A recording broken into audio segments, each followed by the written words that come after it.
Hey, what's up, ladies and gentlemen? It has been a very long time since I've posted a current events style response video, but a couple events over the past week that have a uniquely theological significance tied to them regarding a topic that I'm pretty passionate about. I've done a little bit of study here and there over the past couple years. You know, a few sermons, a few little blog things that I've typed up. I don't know if I've actually published any of them, but done a little bit of research on because it's such a fascinating topic. So what is this current event? Well, you can probably guess if you haven't been living under a rock, and it has to do with a certain musician coming out with a new music video and also endorsing a new type of shoe. And so, yes, I'm talking about, I don't even know how to say it, Lil Nas X. I don't know. He's the guy behind the pseudo country song. I don't even know what it's called. Lost the name for it. What is it? Old Town Road. Right, yes, that one. You've heard that one. Yeah, with Billy Ray Cyrus. Yeah, I think it's a garbage song. I think it's pretty trashy. Just because I think it's a terrible song. Like, not like morally terrible. I just don't think it's an appealing song. Like, it's very shallow. But hey, that's not what this is about. Anyway, yeah, that artist, you've probably heard of him because you've probably heard that song. And so he's come out with some Satan shoes and some devil lap dancing in his recent music video. And the social media sphere, and even picked up by some mainstream media articles, are ablaze, rife with opinions, you know, full spectrum of opinions, as you can imagine, something as controversial as Satan shoes would be. And what makes these Satan shoes so controversial? Well, one, I mean, they're specifically dedicated to Satan. I mean, it has the pentagram right on the tongue of the shoe, but then they also, the big advertising thing isn't that. It's that every soul, it's playing words there, I think, every sole of the shoe contains, they advertise, 1 drop of real human blood. So, of course, you know, there's significance there, you know, themes of human sacrifice and being dedicated to Satan and all that jazzy business. So that's pretty controversial. And what makes his music video so controversial? Well, I haven't watched the whole thing. I haven't read the full lyrics. I've seen a few other response videos, and of course, everybody and their brother has expressed their opinion on social media, so I've kind of picked up pieces here and there. I'm not going to give him the business of another view on YouTube by looking at it myself. I don't need to. I don't feel any draw to it or any need to listen. I don't really listen to that style of music anyway. But what makes it so controversial is that in this song, there's a lot of sexual innuendo, very overtly, but keep in mind, I don't think it's any more perverse than your average, just run-of-the-mill. It's sad that this is considered average and normal and run-of-the-mill and just what you would expect anymore, but it's not any different than a Cardi B music video in terms of sexual content. If anything, I would say it's not as perverse as your average Cardi B video. What makes it so shock and awe is the fact that Lil Nas is dancing on a stripper pole as he's descending his way into hell. And once he gets there, he gives Satan a highly homosexual suggestive lap dance. And then I think after the sexually pleasing, gratifying lap dance is completed, I think he actually kills Satan. I think that's what happens. He kills Satan and then like assumes the throne, like assumes he is now the king of hell. And so that's why it's so controversial, because he is expressing this sexual behavior towards Satan and downplaying the reality and the significance of the suffering that comes with hell. This isn't going to be, I'm not going to make this a super long, I've already rambled for 4 minutes now. This is going to be a deep analysis in hell, the reality of it, how bad it is going to be for those who find themselves there. This is specifically related to my thoughts, which are going to be not what you expect. because they are not what your average Christian response is.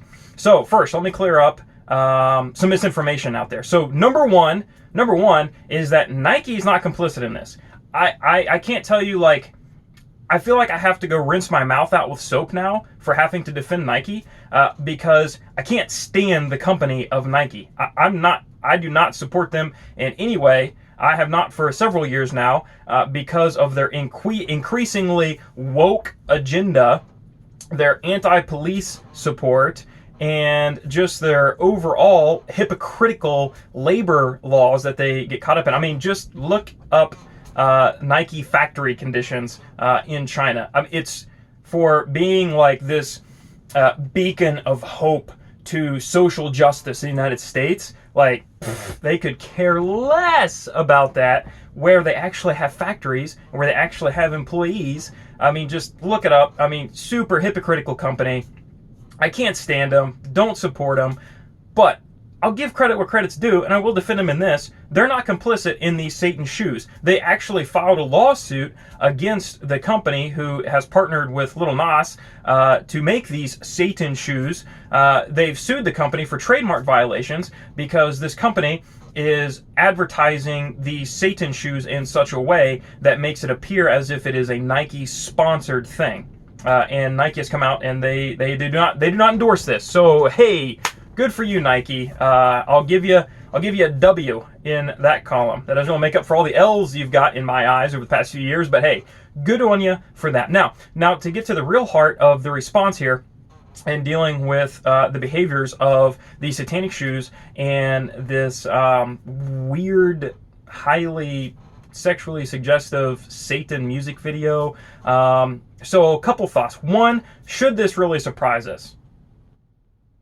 Hopefully you just answered no, given that pretty much all of the entertainment industry today is based solely on selling sins, right? Namely lust, whether it's lust of the flesh, talking about sexual sins, or it's lust in terms of financially, lust of greed, lust meaning you are wanting to accumulate more monetary possessions for yourself. You know, that is sinful as well. And when you look at the commercial society that we have today, the products in terms of tangible products, but the also immaterial products in terms of things like entertainment, like art and music and television, they sell these products by the shock and awe factors, and the more sexual in nature they are, the more they're going to sell. I mean, that's just like marketing 101. Sex sells, right? That's the unspoken rule of marketing.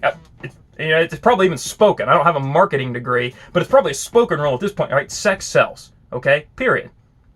So this shouldn't surprise us when we have, again, you look at Cardi B, who's considered one of the top musicians of the day, and she's like this idol for some reason, that all of her stuff is sexually perverse. So why should it surprise us that we have another sexually perverse music video, right? It shouldn't surprise us, okay? So if it doesn't surprise us, then why is it such a big deal, right? Why is there so much controversy behind this? Why are, especially the conservatives, more of the Christian right, why are they so up in arms about this? Well, I don't know, to be honest, but here's what I think, okay? I think that the more right-leaning people, when I say right-leaning, I don't mean that politically, I mean in a sense of conservative morals, a fundamental objective moral state of ideology and life philosophy, right? The more right-leaning, the more objective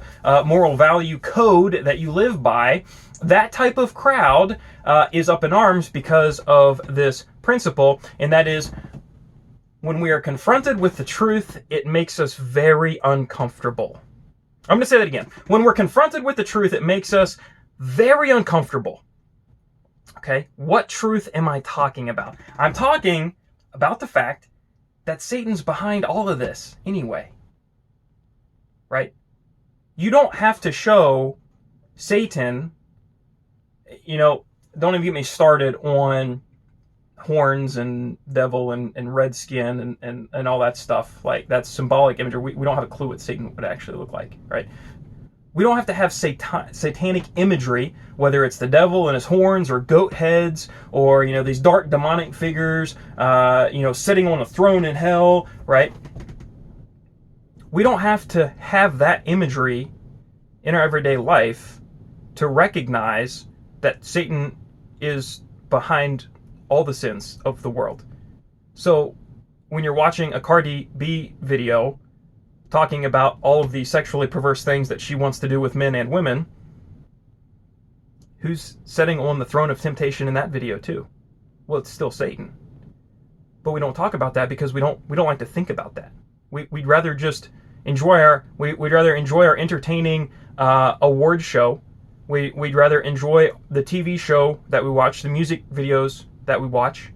We'd rather just sit back and absorb it all and not think spiritually about what we are feeding ourselves, right? The things that we are ingesting with our eyes, with our ears. We don't want to think about how, wait a minute, yeah, this might have some sinful connotations, but it's really not that bad. I mean, I'm not the one that's doing it. We don't want to think about how, but Satan is the one that's motivating all of that. And so now, little Nas X, whatever, comes on the scene, and he acknowledges that Satan is behind this, and now we get uncomfortable with it. That's the part that bothers me from Christians, is that as soon as we throw up this satanic imagery as, oh, Satan's behind all this sexual behavior, we can't say that. What do you mean we can't say that? That's exactly right. I mean, to be honest, I kind of wish more of, commercial marketing relied on this type of strategy. It would make living as a Christian a whole lot easier, right? What if every single product, again, material, immaterial, what if everything that's being sold to us in our everyday life had some type of Satan stamp of approval on it? That way we'd know which things are motivated by sinful ambitions and which products aren't. That would make shopping as a Christian a whole lot easier. It's like, well, let's see. Do I want to listen to the music about giving Satan a lap dance, or do I want to listen to the music about praising Jesus? It's a really tough choice. Well, Little Nas just made that choice easy for us because he gives Satan the credit for it. Now, of course, Little Nas doesn't really believe in Satan the way that Christians would, but his music video makes that point clear. And I think it's a point that should always be clear in a Christian's life.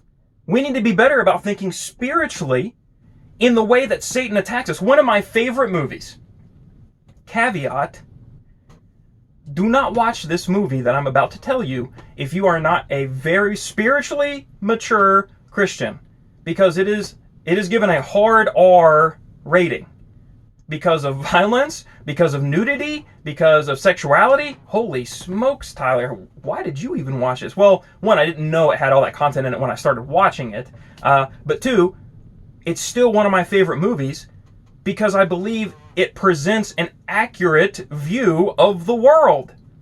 Okay? It's called The Devil's Advocate with Keanu Reeves. And in The Devil's Advocate, again, don't watch this. It's full of temptation. So if you struggle, especially with things like pornography or any type of lustful issues like that, please don't watch this. Okay? It's rated R for a reason. But if you're a mature Christian who that's not a temptation for you, and you want to see what the world actually looks like with spiritual glasses on, check this movie out.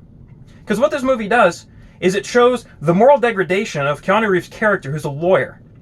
He starts out as a pretty good, decent man. I mean, as far as lawyers can be, right? So, starts out as a pretty good man. But then he's continually tempted with better and better job offers and incentives. And so you have this moral decline in terms of his financial greed, but in terms of his lustful greed sexually as well. And so throughout this movie, you always get the sense that something's weird. I mean, for starters, it's called The Devil's Advocate, right? So that alone should tell you there's something more going on in the plot. So spoiler alert, it turns out that Keanu Reeves is working for the devil, unbeknownst to him at the beginning.